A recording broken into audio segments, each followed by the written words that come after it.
تو سمجھ رہے ہیں نا؟ تو یہ سفر اسم اعظم کا خودی سے لے کے بے خودی تک نہیں، وجد کیا اس نے اور وجدان پایا، لیکن جب وجد اور وجدان خودی کی حدود میں داخل ہوئی تو کافر ہو گیا،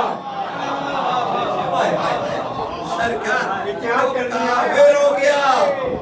تو احتیاط لازم، احتیاط لازم کہ اپنے وجد اور وجدان پہ جب آپ کے اوپر خودی کھلے، خودی کھلے کہ اپنے نفس کا تعارف حاصل کرو تو تمہیں تمہارا رب مل جائے گا۔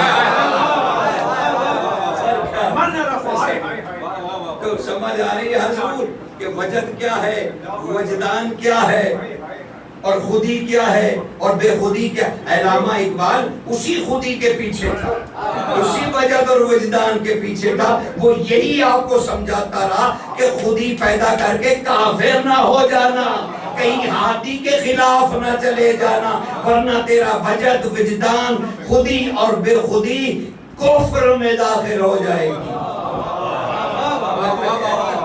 تو احتیاط لازم کہ انسان کا وجد۔ اب دوسرا رخ وجد کا دیکھیے کہ وجد اور وجدان کیا ہے، وجد اور وجدان کیا ہے۔ سنیے، وجد لفظ وج سے ہے، وجد لفظ وج سے ہے، اور لفظ وج دل کے دونوں حصوں کو کہتے ہیں کہ ایک طرف سے صاف خون آ رہا ہے، ایک طرف سے برا خون آ رہا ہے۔ تو وجد یعنی خون کی گردش کا نام ہے، وجد خون کی گردش کا نام ہے، یعنی تمہارا خون کا قطرہ قطرہ انا الحق کہنے لگے۔ سمجھ رہے ہیں؟ انا الحق کہنے لگے تو ہے پھر وجد کا لطف، اور پھر وجد سے داخل ہو جاتا ہے وجدان۔ وجدان انسان کی عقل کا وہ معراجی نام ہے جس میں وہ عقل کی روشنی میں ہر سچ کو پا لیتا ہے اور ہر جھوٹ کا انکاری ہو جاتا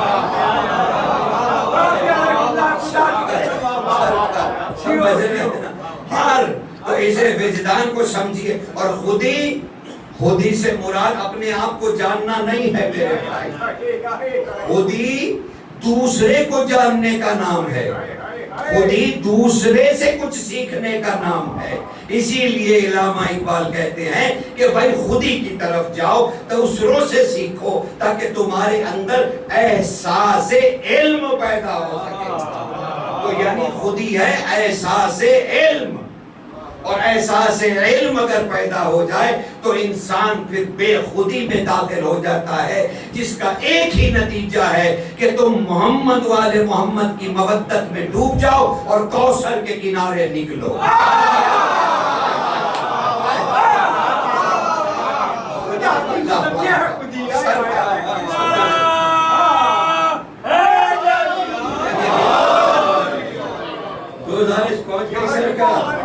تو یہ خودی اور بے خودی اور وجد اور وجدان ہے جو ہمیں محمد والے محمد کی مودت کے قریب لے جاتا ہے۔ اور اسی خاندان میں ایک صاحب عقل ہے جس کی عقل کا نام علی ہے،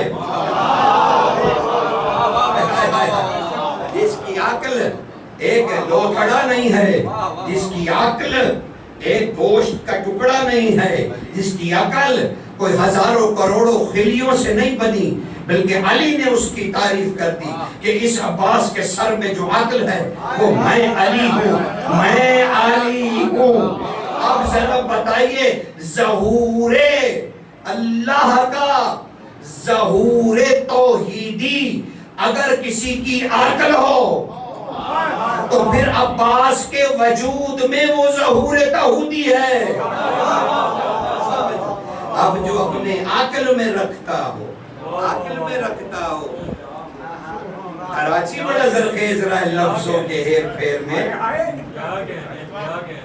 مجھے یہاں دقت نہیں ہونی چاہیے کہ میں کہہ کیا رہا ہوں سرکار، شعراء سے بھری دنیا۔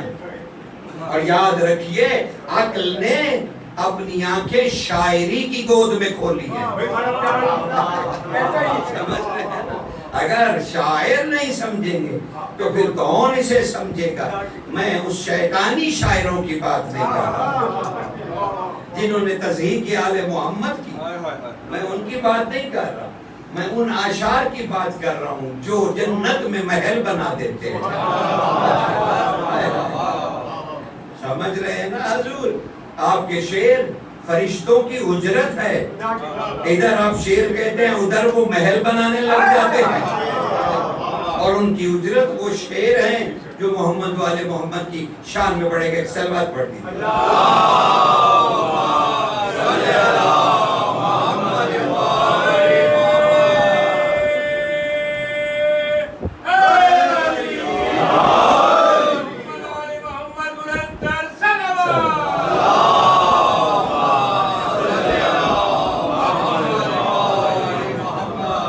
سرکار تو عقل علی رکھنے والا عباس علمدار، جسے آپ پسندیدہ نام باب الحوائج سے پکارتے رہے،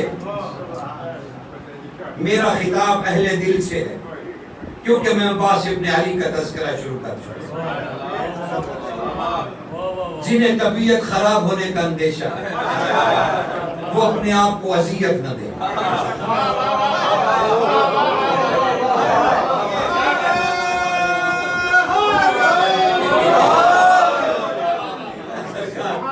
وہ اپنے آپ کو بلا شبہ اذیت نہ دیں، کیونکہ یہ تذکرہ محبت ہے، یہاں دل آزاری اچھی نہیں۔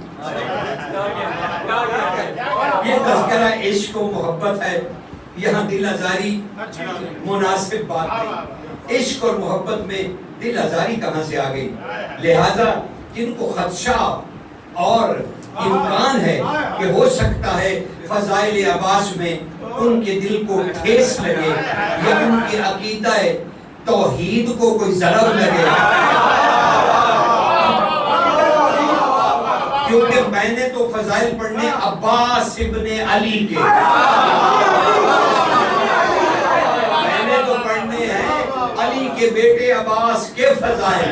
اب مجھے کیا پتا کہ کسی کے دل میں جو عباس ہے وہ اس کے دل میں اس کا خدا ہے۔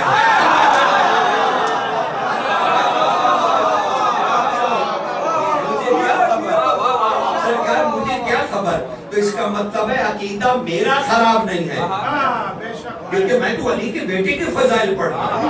عقیدہ آپ کا خراب ہے جو بار بار انہیں اللہ سوچ رہے ہیں۔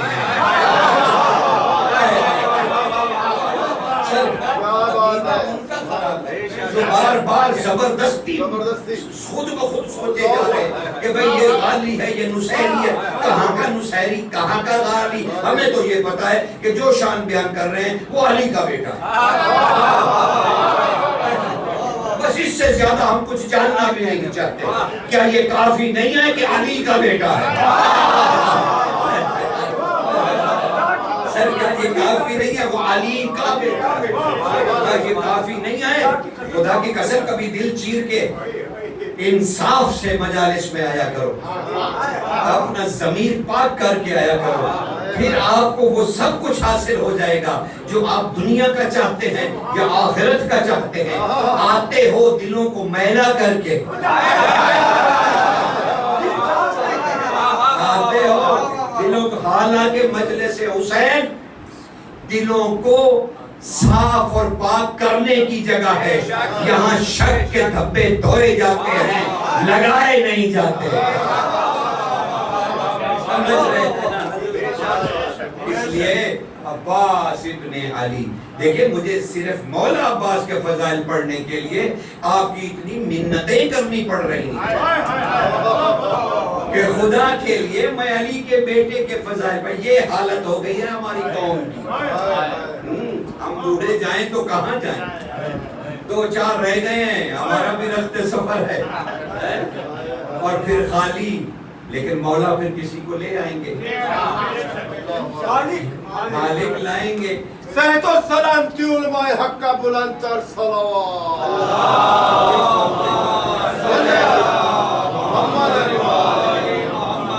اس لیے مناسب ترین امر ہے کہ اسے سن لیجئے، بعد میں جو آپ نے کہنا ہے قبلہ نجفی اللہ مقامہ فرمایا کرتے تھے.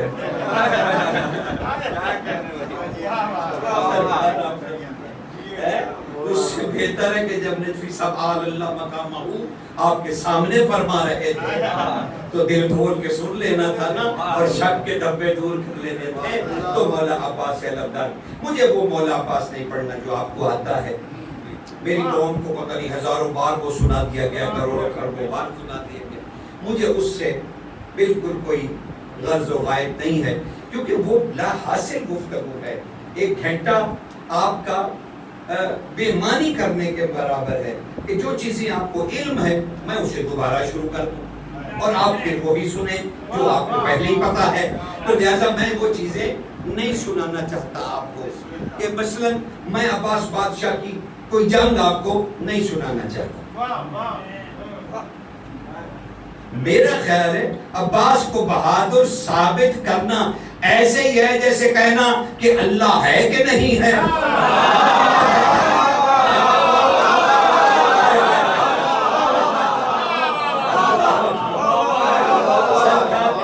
اس لیے بس میں بیٹا جلدی سے آ جاؤ, بس بیٹھ جاؤ تکلم جب جہاں جگہ ملتی ہے بیٹھ جاؤ.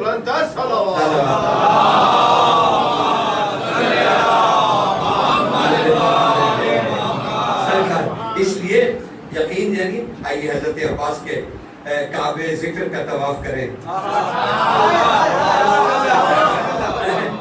آئیے ذرا اس شخصیت کو علمی حیثیت میں دیکھنے کی کوشش کریں اور ایک الگ نقطہ نظر سے اسے دیکھنے کی شروع. میں اگر آپ سے سوال کروں, معاف کیجئے گا, میں اگر آپ سے پوچھوں کہ ثابت کیجئے کہ عباس ابن علی ہمارا رہبر ہدایت و دین ہے, آئیے بیٹھیے یہاں اور شروع کیجئے. پہلے 2 لفظ آپ نہیں بول پائیں گے کہ میں ہدایت عباس سے کیسے لے کر بدلاؤں. تو پھر آپ نے ساری زندگی عباس کو سنا کیا. لیکن وہ آپ کا قصور نہیں ہے, وہ میرا قصور ہے کہ مجھے قوم نے عزت سے یہاں بٹھایا, میں نے نمک حرامی, میں نے نہیں بتلایا. قوم تو بیچاری بیٹھی ہے 1.5 گھنٹے سے. قوم نے کیا کیا ہے؟ قوم نے آپ کو عزت بخشی, قوم نے آپ کو نیاز دی, قوم نے آپ کو عزت دی, اور کیا کرے قوم. لیکن آپ بھی تو احساس کیجئے نا, آپ بھی تو جسے بلا رہے ہیں اس سے حس تو کیجئے نا.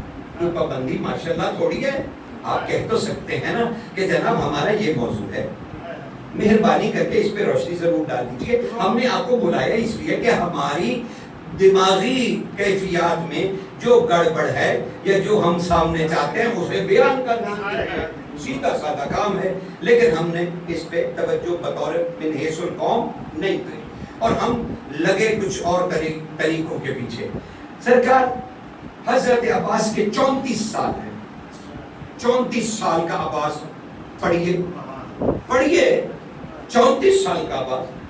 تو 34 سال ضائع ہو گئے اس بادشاہ کی زمین پر آئے ہیں کہ قوم کو 1500 سال بعد بھی نہیں پتا چلا کہ عباس علمدار. ہاں کہنے لگے باب الحوائج ہے, باب الحوائج ہے, اور اتنے لالچی ہو کہ کبھی گھر سے چراغ اس نیت سے لے کر نکلے ہو کہ زہرا کا لال ہے میں چراغ جلاؤں. کبھی نہیں سرکار, کبھی نہیں. میں آپ میں سے ہی ہوں, میں کوئی انگریز کا بچہ ہوں سر, میں آپ کی ہی مٹی کا ہوں. کبھی گھر سے نکلے کہ بی بی کا اتنا پیارا لال تھا, میں سیدہ کا حق ادا کروں اور جا کے علم کے نیچے چراغ جلا. نہیں, جب بھی چراغ مکھن والا اٹھایا تبھی سوچا نوکری بڑی ملے, دشمن مر جائے, بیٹا ہو جائے, اور جا رہا ہوں باب الحوائج کے پاس, اور مانا نہیں آتا کہ باب الحوائج کا کیا مانا ہے. ابھی میں پوچھوں, سب جگ زبانوں کے کہیں گے حاجتیں پوری کرنے والا دروازہ. معصوم سے پوچھا گیا مولا یہ باب الحوائج تو سارے ہی ہے, کون نہیں پوری کر سکتا حاجت, لیکن یہ بیچ میں 5 کیوں ہیں؟ تو بادشاہ نے فرمایا, صاحب العصر والزمان نے, سرکار محمد علی ابن محمد سمری سے ارشاد فرمایا، انہوں نے اپنے رسالہ عملیہ میں لکھا، کہا ہم نے امام سے پوچھا یہ باب الحوائج 5 کیوں ہیں؟ آپ نے فرمایا تمہیں پتہ ہے باب الحوائج کسے کہتے ہیں؟ علی بن محمد سمری کہتے ہیں، ہمارے آقا بہتر جانتے ہیں۔ کہا تو مولا نے فرمایا سنو، باب الحوائج حاجتیں پوری کرنے والے کو نہیں کہتے، بلکہ اس صاحب حق کو کہتے ہیں۔ اس صاحب حق کو باب الحوائج کہتے ہیں جو اتنا اللہ پر حق رکھتا ہو کہ وہ اللہ سے خدائی مانگے اور اللہ انکار کرے۔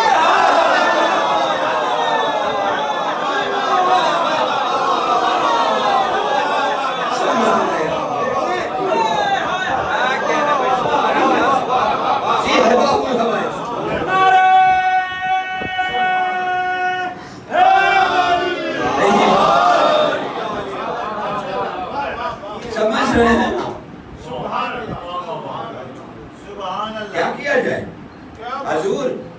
معاشرے کے لیے، سماجیات کے لیے، معاشرے کے لیے عباس علمدار نے علی کے بیٹے نے کیا کیا؟ ظہور علم کے لیے کیا کیا؟ سماجیات اور اخلاقیات کے لیے کیا کیا؟ ہم خاموش ہیں بطور قوم، ہمیں پتہ ہی نہیں عباس علمدار اخلاقیات میں کس درجے کے ہیں، زہد میں کس درجے پر ہیں، عبادت میں کس درجے پر ہیں۔ ہمیں کچھ علم نہیں ہے سرکار، ہمیں ان کے قد کا پتہ ہے۔ میں پھر کہہ رہا ہوں کہ ہم نے تباہی پھیلا دی ہے، ہم نے ان کے مقام مصلی کو بیان کیا اور مقام معلی کو چھپا دیا۔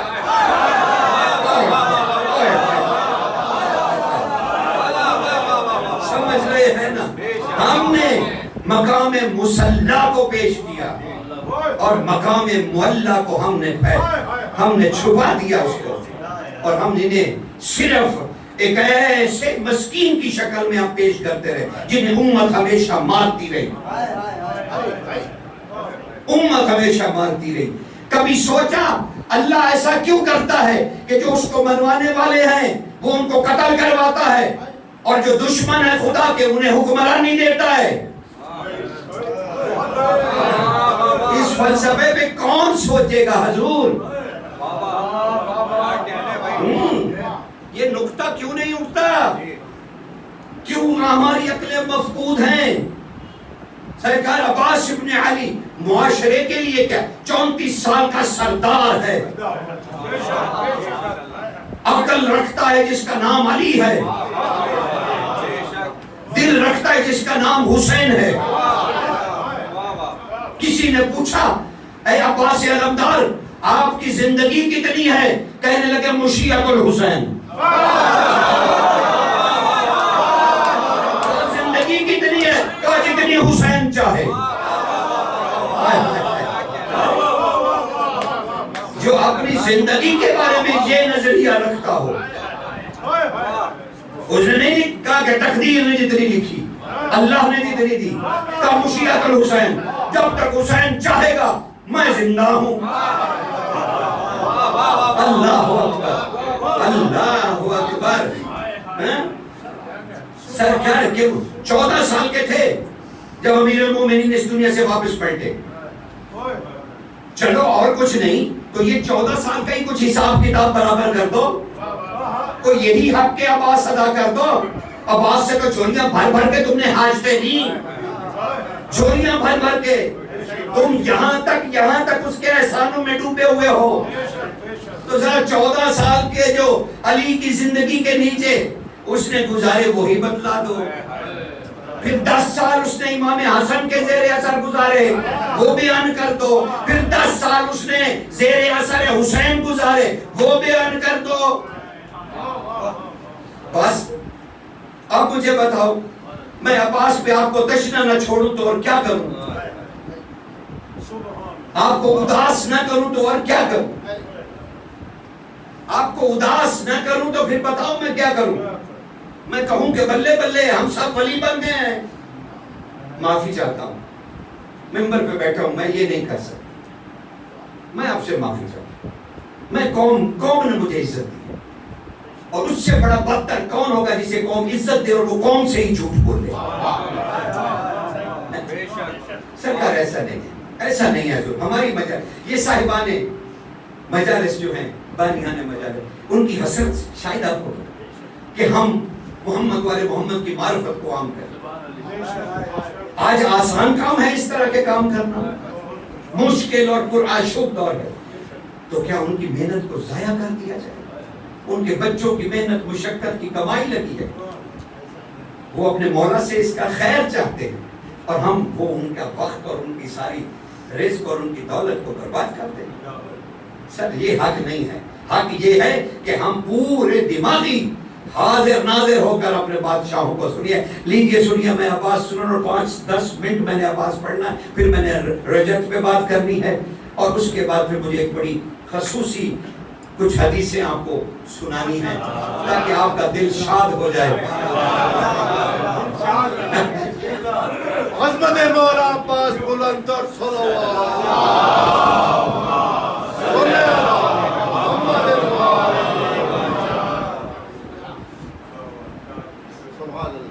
پہلی حدیث سنیے مولا عباس کے بعد. پہلی حدیث سیدہ طاہرہ کی.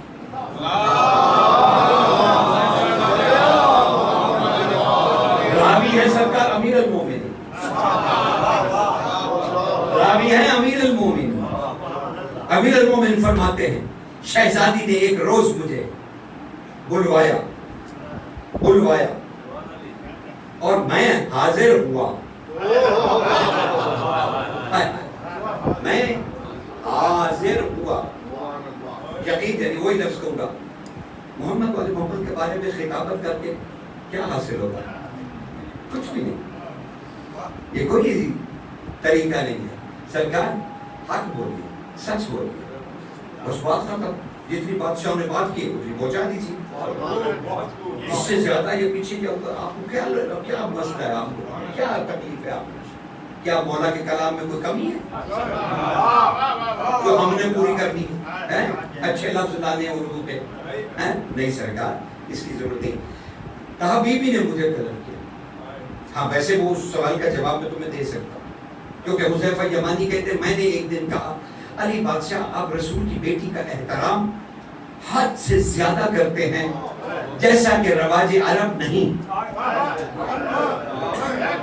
اور جانتے ہیں کیسے علی بادشاہ نے کہا حذیفہ یمانی آپ تو ہمارے رازداں ہیں, اسی لیے میں آپ کو بتا رہا ہوں وہ بضعۃ منی ہے, وہ رسول کا حصہ ہے. کہ ادب نہ کروں؟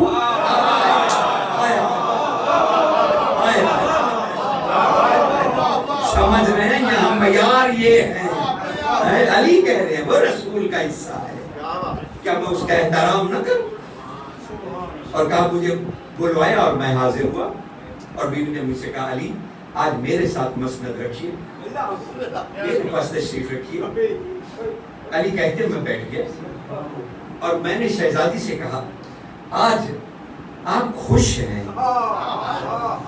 آج آپ خوش ہیں, ایسا نہ ہو کہ میں آپ کی تواضع کروں. اور سیدہ نے مسکرا کے فرمایا علی زیبا ہے آپ کو کہ آپ زہرا کی تواضع فرمائیں. کہا علی بادشاہ نے کہا میں نے ہاتھ بلند کیے اور جنت کے انار میں نے شہزادی کے آگے رکھے. ہم جنت کے انار کھانے لگے, میں اور سیدہ جنت کے انار کھانے لگے, اور وہ انار کے دانے تسبیح میں مشغول تھے. وہ انار کے دانے تسبیح میں مشغول تھے, اور وہ کہہ رہے تھے کہ اللہ سبحان ہے جس نے ہمیں اتنی توفیق دی کہ ہمیں اللہ کے دونوں ہاتھوں نے چھوا.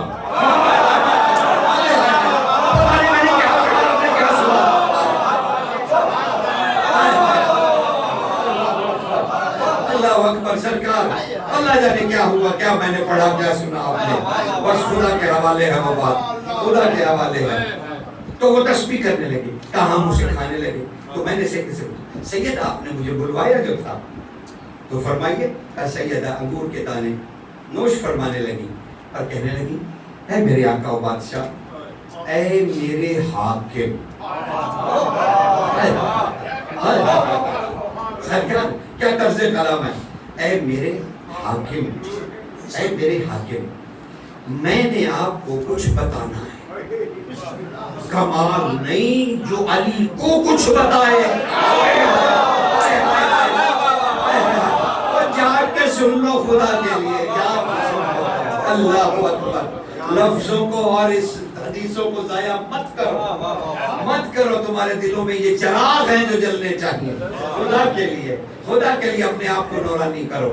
سرکار کہنے لگے بتلائیے مجھے. اب علی کا یہ کہنا آپ بتلائیے، یہ اس سے بھی زیادہ حیران ہونا ہے. آپ بتلائیے. تب بی بی نے کہا علی، بس میں نے بڑی جلدی کر لی، یقین جانی بڑی جلدی کر لی. کہا علی میں نے اپنے دل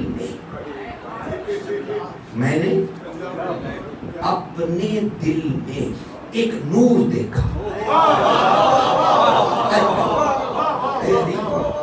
میں نے کہا نا مجھے کوئی باتیں نہیں کرنی، کچھ بھی نہیں کہنا، بس کل کی تشریح بھی جانی ہے آپ کی، کیونکہ کل موضوع ہمارا بھی ہے. تو آج بھی اسی کا فائدہ اٹھایا میں نے وقت کہ چلے ہماری جو باتیں میرے کل دل میں تھی وہ تم تک پہنچ تو جائے، کیونکہ مجھے نیند نہیں آ رہی تھی کہ یہ بھی نہیں کہا، یہ بھی نہیں کہا، یہ بھی نہیں کہا. ٹھیک ہے، تو تشنگی مجھے تھی کہ یار وہ پہنچ جائے باتیں. اچھا اب وہ سن لو، اب اس وقت ضائع نہ کرو، بس میری طرف متوجہ رہو. بہت کچھ کہنا ہے اور ٹائم ایسے بھاگتا ہے نا کہ سمجھ ہی نہیں آتی. سرکار بی بی کہنے کہ علی میں نے اپنے دل میں ایک نور دیکھا، میں نے اپنے دل میں ایک نور دیکھا ہے. وہ نور میرے ساتھ باتیں کرتا ہے. وہ نور میرے ساتھ باتیں کرتا ہے اور مجھ سے پوچھتا ہے علی کون ہے.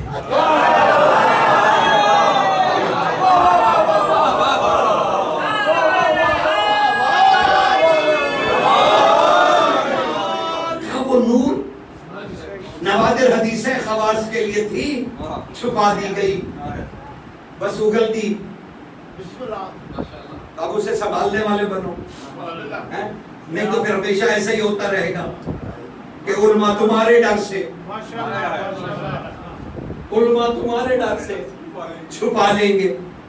میں تو چلو ڈھیٹ ہو گیا نا کہ کی کر لیں گے، اور میں نے حلف لے لیا کہ سچ کہوں گا، سچ کے سوا کچھ نہیں کہوں گا. بی بی کہنے لگی مجھ سے پوچھتا ہے وہ نور علی کون ہے، علی کون ہے. اے امیر المومنین، اے وسیع رسول، اے اخی رسول، اے نفس رسول، اے باب علم، اے خیر البریہ، ہائے ہائے مجھے حکم دیجئے میں اس نور کو کیا بتلاؤں. وہ جو اللہ آپ کو جانتا ہے یا وہ جو محمد آپ کو جانتا ہے.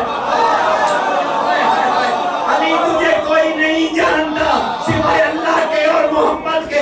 کتنی بیوی تابعدار اطاعت گزار رسول ہے کہ کہہ رہی ہے میں کیا جواب دوں، جو اللہ آپ کو جانتا ہے وہ بتاؤں یا جو محمد جانتا ہے وہ بتاؤں. پوچھنے والی تو یہ بات ہے جو دونوں جانتے ہیں، تو کیسے جانتا.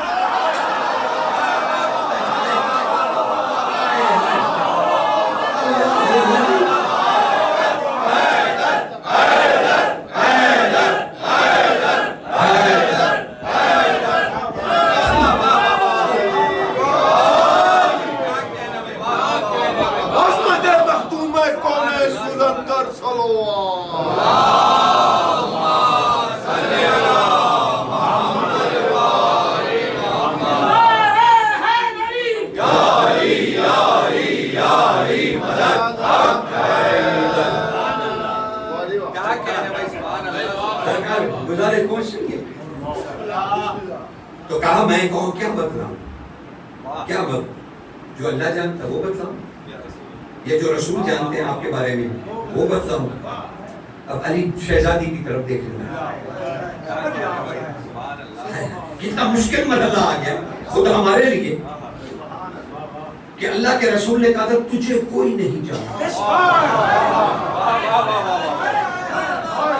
تجھے کوئی نہیں جانتا سوائے اللہ کے اور مجھ محمد کے۔ اب شہزادی کہہ رہی ہے میں کون سی بات بتاؤں، اللہ والی یا محمد والی؟ اور وہ تیسرا نور کیسا ہوگا جو جانتا ہے کہ یا اللہ جانتا ہے یا محمد، پوچھ وہ بتول سے رہا ہے۔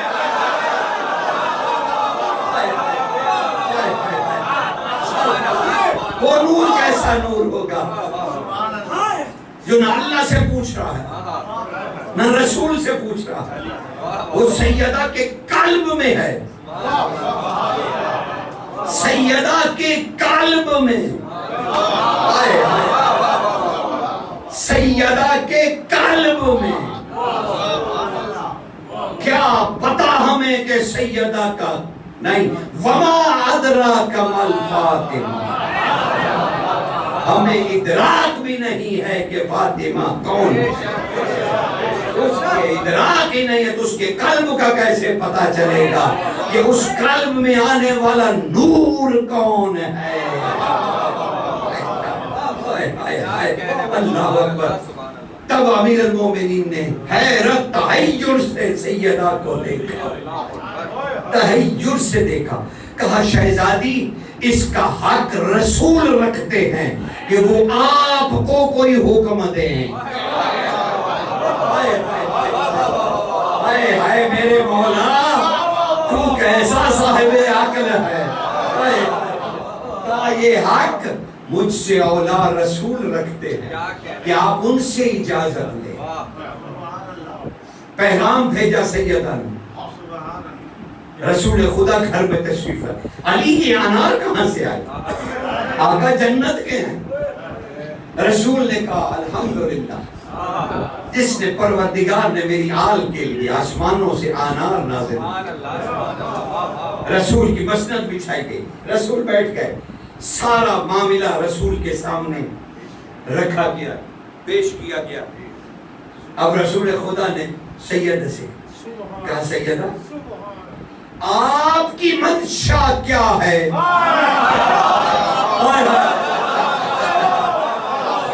آپ کی منشا کیا ہے؟ کیونکہ اللہ نے مجھ سے فرمایا تھا اے رسول میں تجھے اور علی کو خلق ہی نہ کرتا اگر میں نے بطول کو ظاہر نہ کرتا۔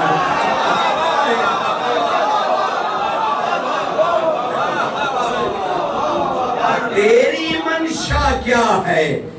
ابھی تک کسی نے نہیں پوچھا کہ وہ نور ہے کون۔ سیدہ بس گفتگو فرما، کہا بابا کیا بتلاؤں، وہ علی کے بارے میں پوچھتا ہے، میں کیا بتلاؤں، اللہ جو جانتا ہے یا جو آپ جانتے ہیں، میں کیا کہوں، میں کیا کہوں علی کے بارے میں؟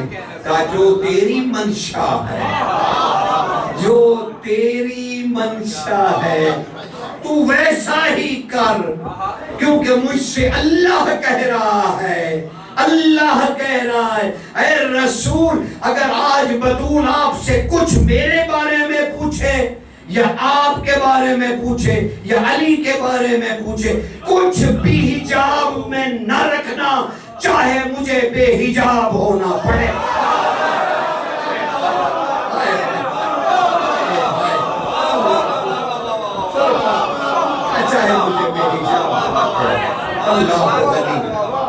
اللہ غنی، کیا کہنے بھائی؟ تب سیدہ نے سر جھکا، تب سیدہ نے سر جھکا اور کہا اے مکرم نور، اے مکرم نور، پھر سنیے یہی میں دل چاہتا مجلس ہی ختم کر، اے مکرم نور۔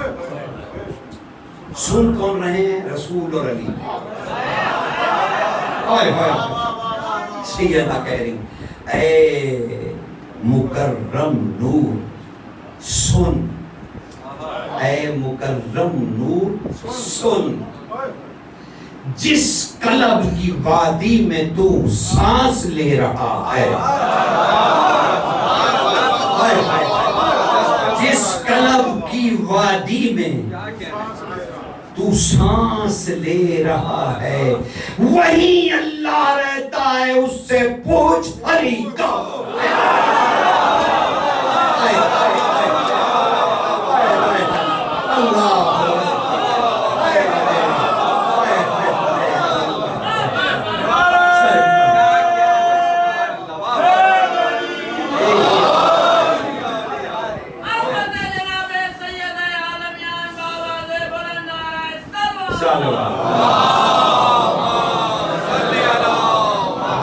اسی قلب کی وادی میں اللہ ہے۔ اب جنہیں تکلیف پہنچی ہے تو وہ معذرت کے ساتھ دلیل لے لیجئے۔ کتنا جھوم جھوم کے جمعے کی نمازوں میں حدیث بیان ہوتی ہے، بندہ مومن اگر اللہ کے احکامات کی تعمیل کرے تو اللہ کہتا ہے میں اس کی آنکھیں بن جاتا ہوں، میں اس کی زبان بن جاتا ہوں، میں اس کے ہاتھ بن جاتا ہوں، بس میں اسے اپنے میں ضم کر لیتا ہوں، پھر وہ جو چاہتا ہے وہی ہوتا ہے، اور کوئی شے مجھے نہیں اٹھا سکتی سوائے قلب مومن کے کہ میں اسی میں پورا آ جاتا ہوں۔ مومن کے لیے تو تمہیں یہ بڑی میٹھی حدیثیں لگی، بطول کے دل میں اللہ رہے تو تکلیف۔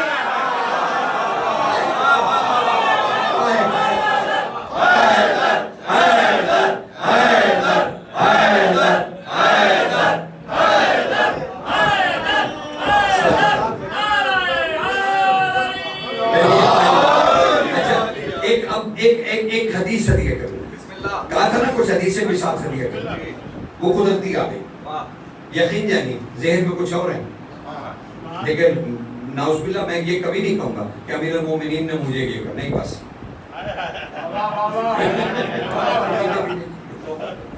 میری کیا میں جانتا ہوں کہاں امیر کہاں میں سرکار، توبہ توبہ استغفر اللہ، مجال کیا، لیکن بس سن لیجیے۔ ہاں یہ ضرور ہے کہ جو توفیق ادھر سے ہوتی ہے، بس آپ کا دل صاف ہے تو ہاتھ اترتا رہے۔ سبحان اللہ، سبحان اللہ۔ قطرۃ من بہار میں سید احمد مستنبت علیہ الرحمہ ایک روایت لکھتے ہیں پہلی جلد میں، وہ کہتے ہیں علی روایت کرتے ہیں، سن لو، بڑی پرلطف تھی اور تمہارے موضوع کے ساتھ ملتی جلتی ہے، تو پھر میں آگے بڑھ جاؤں گا، بس ایک منٹ مجھے دے دو۔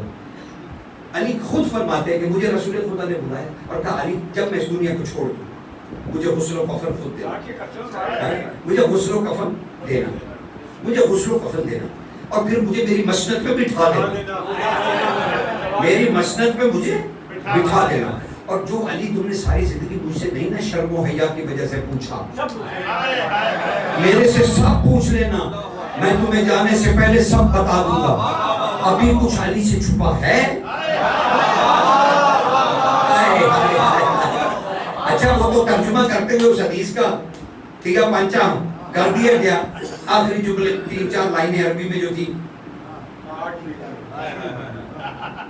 کام ہی تمام کر دیا، لیکن چھپا تو نہیں سکتے، اصل ماخذ تو موجود ہے۔ سرکار اس میں کیا کہا، آپ ترجمے میں 1,00,000 لائنیں کاٹ دیں، نہ چھاپنے دیں، لیکن ہیں تو صحیح نا۔ کہا علی کہتے ہیں جب رسول اس دنیا سے تشریف لے گئے میں نے غسل و کفن دیا، مجھے بھائی نہیں پتا رسول کا غسل و کفن کیا ہوتا ہے،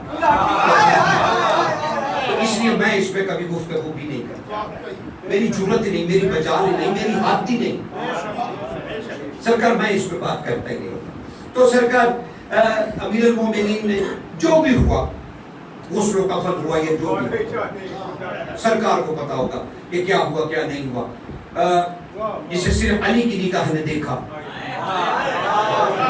باقی کسی کو کیا پتا۔ تو ہوا یہ کہ وہ حدیث کہتی ہے کہ بھئی علی بادشاہ نے تجہیز و تکفین جب کر لی، آ کر مسند رسول پر رسول کو بٹھا دیا، حضور تخت پہ بیٹھ گئے کفن پہن کر، حضور کفن پہن کر بیٹھ گئے، اور پھر علی کہتے میں دو زانو ہو کے بیٹھ گیا، دو زانو ہو کے میں بیٹھ گیا، میں نے سر جھکا کے کہا آقا و مولا. لیکن حدیث میں انہوں نے کیا کیا کٹوتی کہ بس علی نے جو پوچھنا تھا پوچھ لیا، چیپٹر بند. لیکن اصل عربی میں جو اصل ماخذ ہے اس کا، اس میں کیا لکھا ہو کہ علی کہتے ہیں میں بیٹھ گیا اور میں نے سر جھکا کے کہا اے میرے مولا و آقا، آپ نے مجھے حکم دیا تھا جو چاہوں میں پوچھوں، جو میں نے شرم و حیا سے آپ کی زندگی میں آپ سے نہیں پوچھا، علی آپ سے پوچھتا ہے اے میرے مولا، اے میرے رسول، اے میرے آقا، اے میرے مولا، بس مجھے یہ بتلا دیجئے آپ کون ہیں.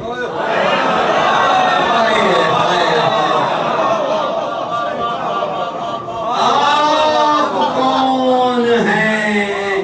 متوجہ رہیے گا، خدا کی قسم متوجہ رہیے گا، ورنہ ہم زندگی کے یہ خوبصورت لمحے کھو دیں گے. متوجہ رہیے گا. علی کہتے جو ہی میں نے سوال کیا، میں نے دیکھا رسول کے کفن سے ہاتھ باہر آئے اور رسول نے یوں پھیلا کے جلال سے مجھے دیکھا. میں نے ایسا پرہیبت چہرہ اور ایسا نور، علی کہہ رہے ہیں، میں نے کبھی نہیں دیکھا تھا جیسا چہرہ رسول کا خوبصورت تھا.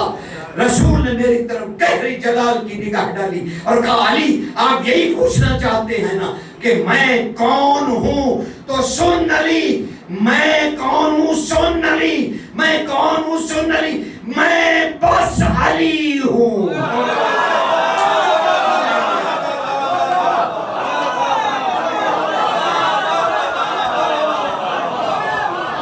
میں بس علی ہوں.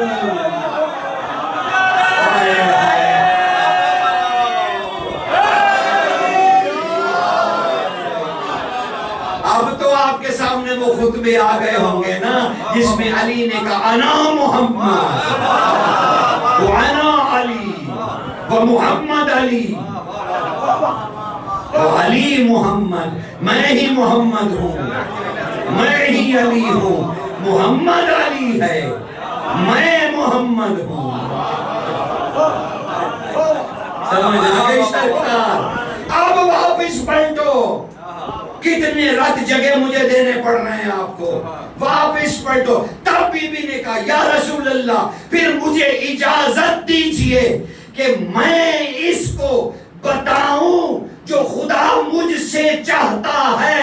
اے میرے قلب میں رہنے والے نور، اللہ بھی جانتا ہے کہ یہ علی ہے، محمد بھی جانتا ہے یہ علی ہے، میں بھی بتا رہی ہوں یہ علی ہے.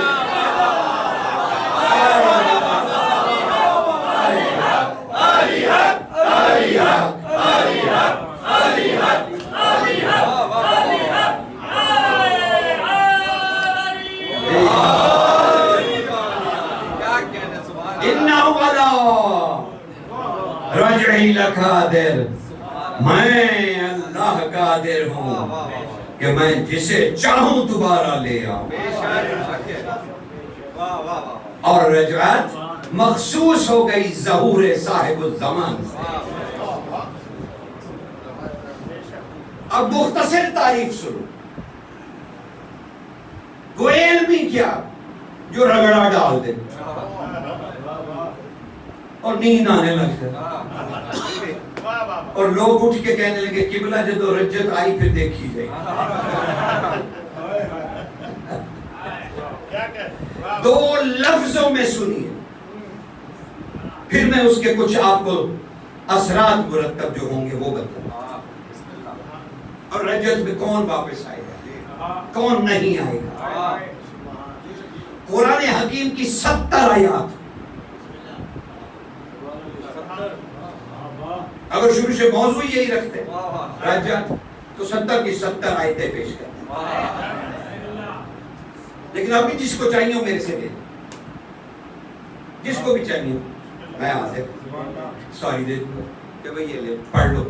اور ساتھ سارا کچھ لکھا بھی ہوگا کہ یہ روایت، یہ حدیث، یہ آیت رجت کے بارے میں، رجت کے بارے میں وہی کہنا چاہیے جو معصومین نے کہا. کیونکہ یہ اب علوم محمد والے محمد کی روشنی میں بغیر میری رائے کے دو جملے سن لیجئے کہ رجت کیا ہے.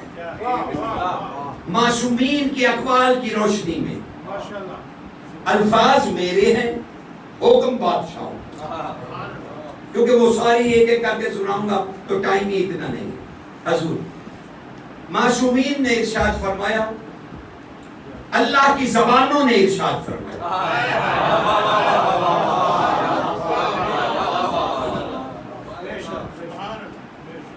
اب وہ پتہ نہیں ہماری، لیکن آپ کو بھی سمجھ آئیں گے. کراچی والے اہل زبان بھی اہل دل. محمد والے محمد کو قطعاً خواہش حکومت نہیں ہے، کیونکہ وہ اولی الامر ہیں، وہ اللہ کی حجتیں ہیں، وہ کون سے پاک ہیں. علی نے جب کسی کو کتا کہا تھا تو کون نہیں کہا تھا؟ حسن نے جب کہا تھا عورت تو کون نہیں کہا تھا؟ رضا نے دھاگوں کو جب شیر کہا تھا تو کون نہیں کہا؟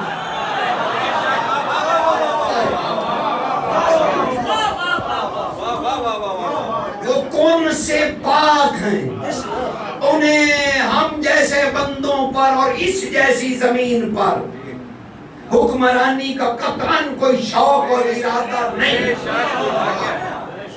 لیکن آپ تو کہتے ہیں نا کہ محمد والے محمد نے حضرت عباس کو روک لیا کہ لڑو نہیں. اس سے بلند ذہن لے جائیے، عباس تو منزل اطاعت میں ہے، محمد والے محمد نے اللہ کو روک لیا کہ تو کچھ نہیں کرے گا.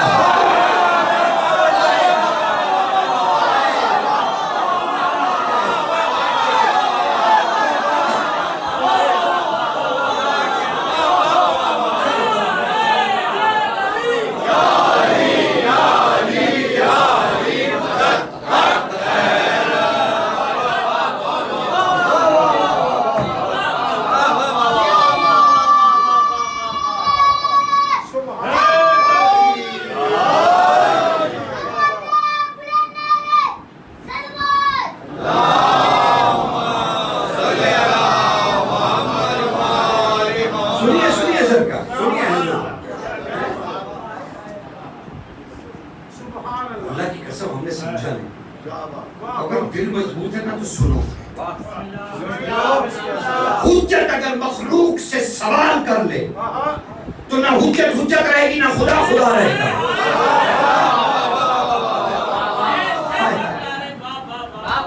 حجت کبھی بھی نہیں مانگتی. آپ نے کیسے سمجھ لیا کہ اصغر نے پانی مانگا؟ کس طریقے سے سمجھ لیا؟ آپ کو اصغر کا پتہ بھی ہے؟ اصغر پتہ ہی کس بلندی پہ تھا؟ حسین دوش رسول کا راکب ہے، اور اتنا سر حسین کا نبی کے سر سے بلند، کندھے پہ بیٹھا ہوا حسین، اور اصغر حسین کے ساتھ سے بھی بلند.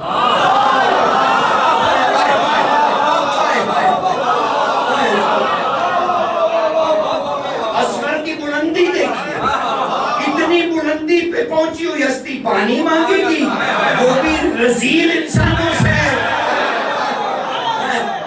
نہیں، یقین کرو، اگر تمہیں عظمت کا پتہ ہے تو جس عظمت پہ کھڑا ہے نا اصغر، اگر یہاں وہ کہہ دیتے نا پانی لاؤ، اللہ خود لے کے آ جاتا.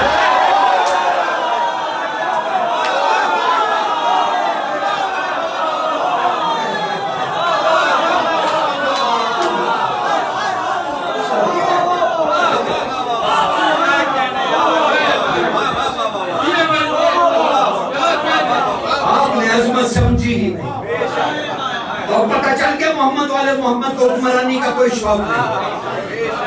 لیکن جسے انہوں نے روکے رکھا، اس نے کہا اے محمد والے محمد، یوم یبعثون تک، یعنی ظہور قائم تک تمہاری وجہ سے میں چپ ہوں.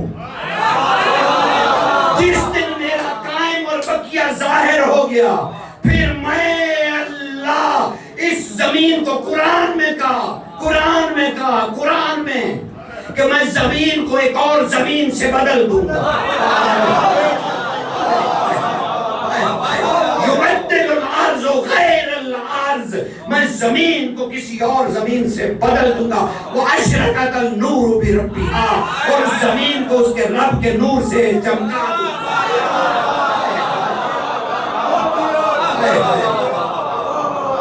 پھر وہ زمین کا رب ان گروہوں کو اٹھائے گا جنہوں نے ظلم کیا، ان نبیوں کو اٹھائے گا جن پر ظلم کیے گئے، ان شہداء کو اٹھائے گا جنہیں قتل کر دیا گیا، ان گروہوں کو اٹھائے گا جو اس سخی کا نام لیتے ہیں.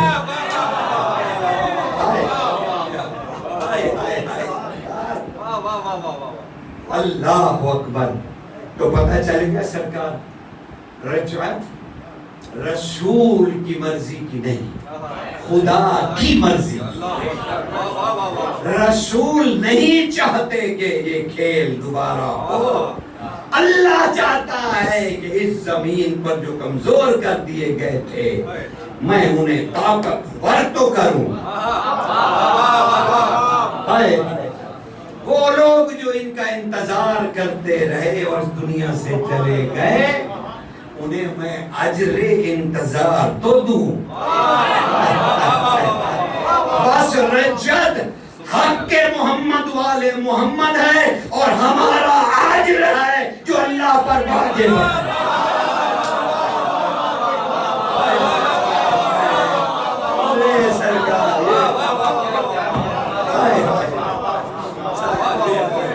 اللہ پر واجب کہ وہ ہمارے انتظار مہدی کا ہمیں اجر عطا فرمائے.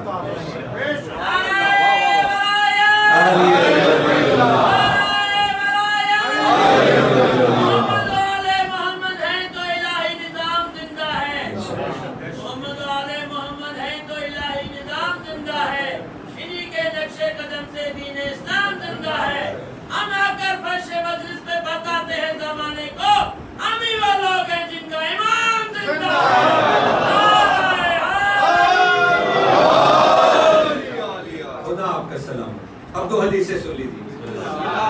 علی بن محمد سمری کہتے ہیں اور حسین بن روح دونوں کہتے ہیں کہ ہم نے سرکار صاحب الزمان سے سنا کہ تمام مومنین جو میرا انتظار کرتے ہیں مجھ سے محبت کرتے ہیں، ان کی قبور پر خوبصورت نورانی اونٹ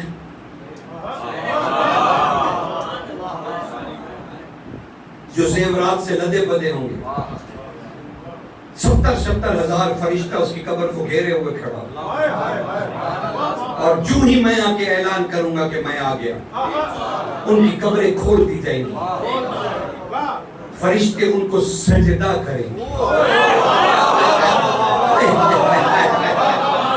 فرشتے ان کو سجدہ کریں گے اور کہیں گے اے مومن آل محمد اٹھیے، اور تیاری کی تھی اور ہلا نورانی انہیں پہنایا جائے اور اونٹوں پر سوار کرایا جائے گا.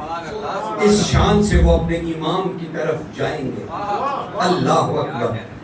اور امام ان کے سلام کو قبول کریں گے اور امام فرماتے ہیں تب میں انہیں کہوں گا جاؤ، میری شاہی کا پہلا انعام یہ ہے کہ تم سب صاحبان کن ہو، جو تمہارا دل کرتا ہے وہ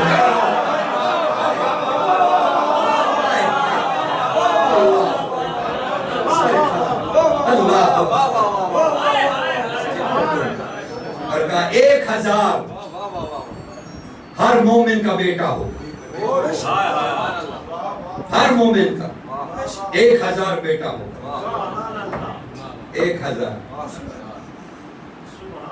اور ساتھ میں یہ بھی فرمایا، پتہ نہیں اب دل مضبوط ہے کیسے، فرمایا کہ انہیں غسل کی حاجت بھی نہیں. یہ رجعت ہے، 1000 بیٹا اور غسل کی حاجت بھی نہیں. وہ اس قدر پاک ہو جائیں گے صرف مہدی کو دیکھ کر.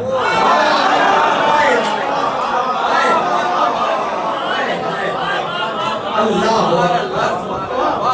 اللہ اکبر کیا 1000 بیٹے اس کے ہوں گے، اسے حاجت ہے، غسل نہیں ہوگی، وہ پرندوں کو بلائے گا، وہ زمین پہ اتریں گے، انہیں کھائے گا، اور وہ پرندے کہیں گے بس ہماری ہڈیاں نہ توڑنا۔ کہ جب وہ گوشت لے لیا اور پھر اس پرندے کی ہڈیوں کو پکڑ کے کہے گا اڑ جا بنام مہدی،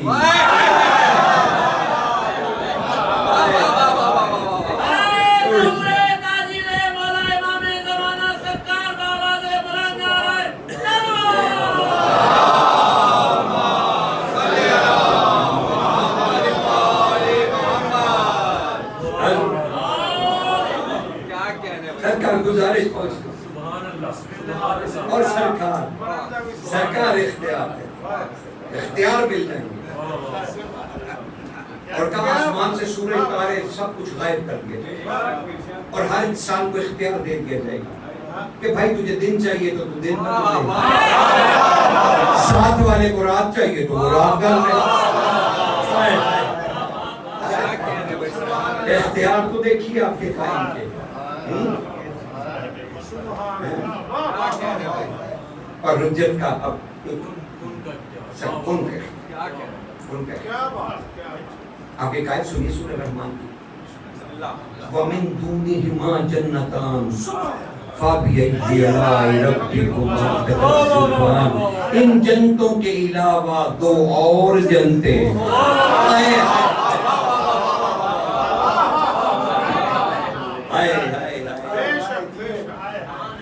سرکار من دونہما جنتان، ان جنتوں کے علاوہ 2 اور جنتیں ہیں۔ رسول خدا سے پوچھا کہ یہ 2 اور جنتیں کہاں؟ یہ زمین پر ہیں، جب میرا قائم آئے گا ہمارے مومن دنیا میں تھوڑی رہیں گے، جنت میں رہیں گے۔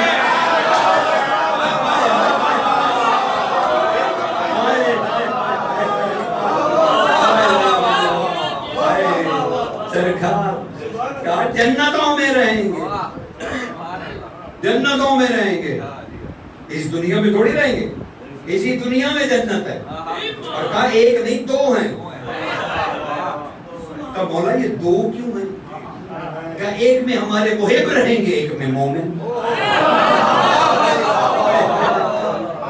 1 میں سلیمان چہکتا پھرے گا، 1 جنت میں ہم جیسے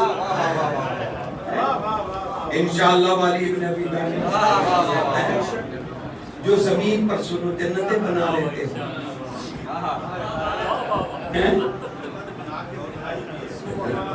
کیونکہ بڑے بڑے مسئلے ہیں۔ ہاں وہ ایک مومن نے دوسرے مومن سے، ایک مومن نے کسی سے کچھ قرض لیا ہوا، تو وہ اس بندے کے پاس گیا کہ یار میرے طبیب نے کہا ہے کہ میری طبیعت ٹھیک نہیں رہتی اور قرض کی ادائیگی میرے پاس ہے، اسے کہا میں تو معاف نہیں کرتا، مومن کو کہا میں معاف نہیں کرتا۔ اب اسے کیا کہا؟ اسے کہا اچھا ہے، اسے کہا دیکھو تم مومن ہو، آل محمد سے محبت رکھتے ہو، کہا شفاعت محمد والے محمد کا بھروسہ ہے، کہا اچھا پھر ایسا کر، قرضے کے بدلے میں نا تو مجھے لکھ کر دے کہ جنت میں جو تجھے گھر ملے گا وہ تو مجھے دے گا۔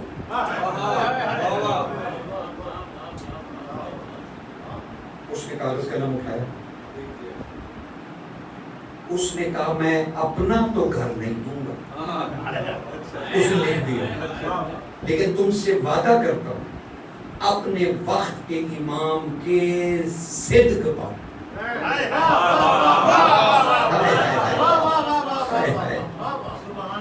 اپنے وقت کے امام کے سچ پر کہ وہ سچا ہے، میں تمہیں جنت میں اللہ سے ایک گھر دے کر دوں جو تیرے آنے سے پہلے تیرے نام سے مشہور ہو۔ یہ کہہ کے اس مومن نے دستخط کر دیے، اٹھا لگا اور دے کے آیا۔ جب وہ مر گیا چلا، وہ آیا لکھا ہوا اس کے بیٹوں کو دیا، کہا بھائی دیکھ اس کے کفن میں رکھ دو تاکہ یہ مکرے نہیں۔ اس بیٹے نے اس کے اسرار پہ رکھ دیا، کہا قرضہ تب معاف کروں گا جب یہ پرچہ رکھ دے۔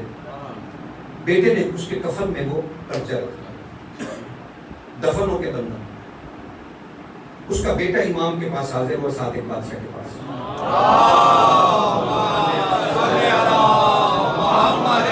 چوری اس کا بیٹا محفل میں داخل ہوا، امام کی نظر پڑی، امام نے فرمایا جاؤ جاؤ ہو گیا تمہارا سلام، اپنے بابا کی قبر پہ جاؤ، وہ صفحہ لے کے واپس اس کو لکھ دو، اس کے پیچھے اللہ نے لکھ دیا ہے کہ اس کا گھر بنا دیا گیا، اس کے نام سے مشہور کر دیا گیا۔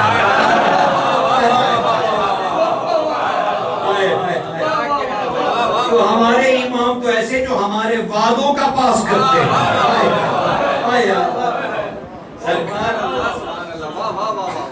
بس رسول اور اللہ کے لیے ہوئے وعدوں کا پاس نہیں کیا تو امت نے نہیں۔ تو میری اولاد سے پیار کر،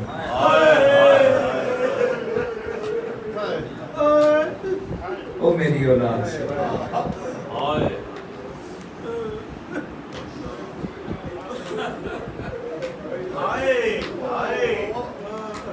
ایسا قید خانہ جس کی چھت نہیں۔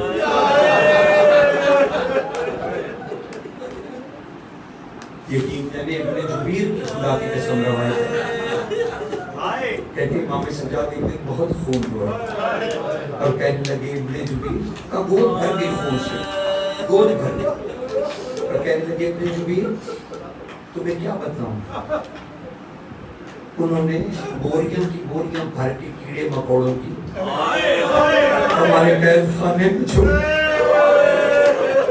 وہ ہم پہ درود پڑھتے پڑھتے دیوار کے ساتھ لگ جاتے، کیڑوں نے ہماری عزت کی۔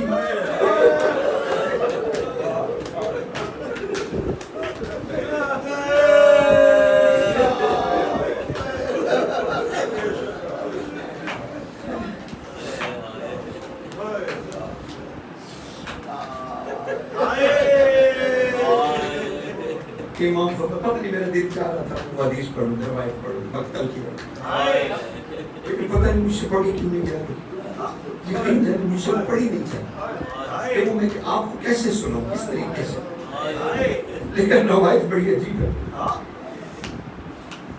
امام اپنے اونٹ پہ ہیں، اچانک امام نے اپنے اونٹ کو بٹھایا، زمین پہ اترے اور زمین پہ ریت اپنے سر میں ڈال دے۔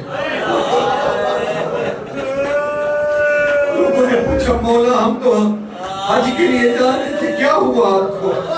امام سجاد اپنے سر میں ریت ڈال دے اور آہو بکا بچوں کی طرح بلک بلک کی پڑے۔ لوگوں نے کہا مولا ہم سے دیکھا نہیں جاتا آپ کا یہ حال، ہوا کیا؟ آپ نے اچانک اپنا اونٹ بٹھا لیا، کیا یاد آ گیا؟ کہا قید خانہ یاد آ گیا۔ کہا مولا قید خانے میں کیا ہوا تھا؟ کہا وہ قید خانے کے باہر کھڑے ہو ایسے روٹیاں پھینکتے تھے،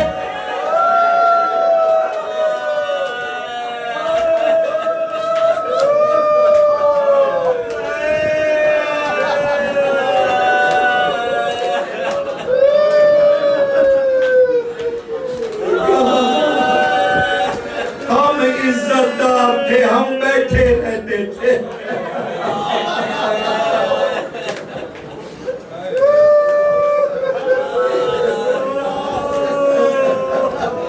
ہم عزت دار تھے، ہم بیٹھے رہتے تھے، وہ روٹیاں ہماری طرف اچھال کے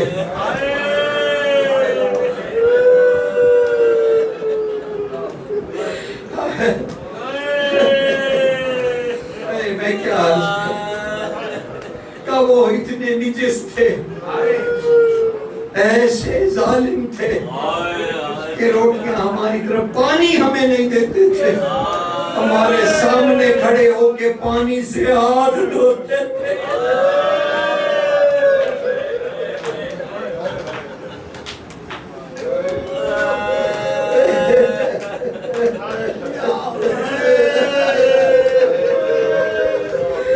ہمارے اہل بیت عزت کی وجہ سے روٹی نہیں اٹھاتے تھے، ہم کئی دن بھوکے بیٹھے۔ ولعنة الله على قوم الظالمين إن لله وإنا إليه راجعون ماتم حسین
شام آئی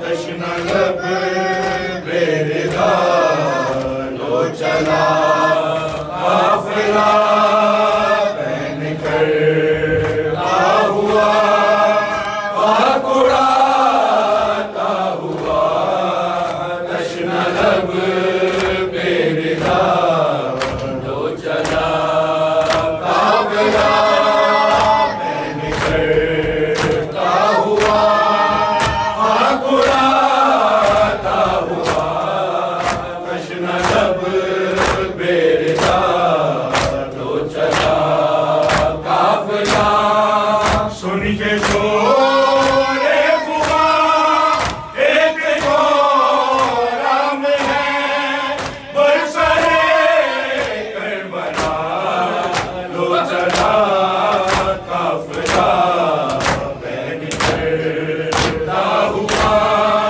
خاک اڑاتا ہوا تشنہ لب بیردا لو چلا قافلہ بین کرتا ہوا خاک ہمارے مولا اڑاتا مصائب کی لائن سنائیے پھر معذور ہوئے بیردا لو چلا قافلہ رسم پیدا کری جس کے گھر سے چلے شہزادی وہی بیردا ہو گئی کہیں غم سے آئے رب ہوگا کیا تو چلا قافلہ بین کرتا ہوا خاک اڑاتا ہوا تشنہ لب بیردا لو چلا قافلہ بین کرتا ہوا خاک اڑاتا ہوا تشنہ لب بیردا قافلہ جن کی چاہت پہ کو نین کا ناز ہے جس کا ثانی زمانے میں کوئی نہیں چاہنے والے وہ بھائی اور وہ بہن ہو رہے ہیں جدا لو چلا قافلہ بین کرتا ہوا خاک اڑاتا ہوا تشنہ لب بیردا لو چلا قافلہ بین کرتا ہوا خاک اڑاتا ہوا تشنہ لب بیردا لو چلا قافلہ چار جانب سے یہ آ رہی ہے صدا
موت دیا گھڑیاں گھڑے دی رہ گئی ہے زینب بی بی موت دیا گھڑیاں گھڑے دی رہ گئی ہے زینب بی بی موت دیا گھڑیاں گھڑے دی رہ گئی نب کے در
مظلوم پیار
السلام علیک یا نبی اللہ، السلام علیک یا حبیب اللہ، السلام علیک یا رسول اللہ، السلام علیک یا حجت اللہ، السلام علیک یا باعث الہدی، السلام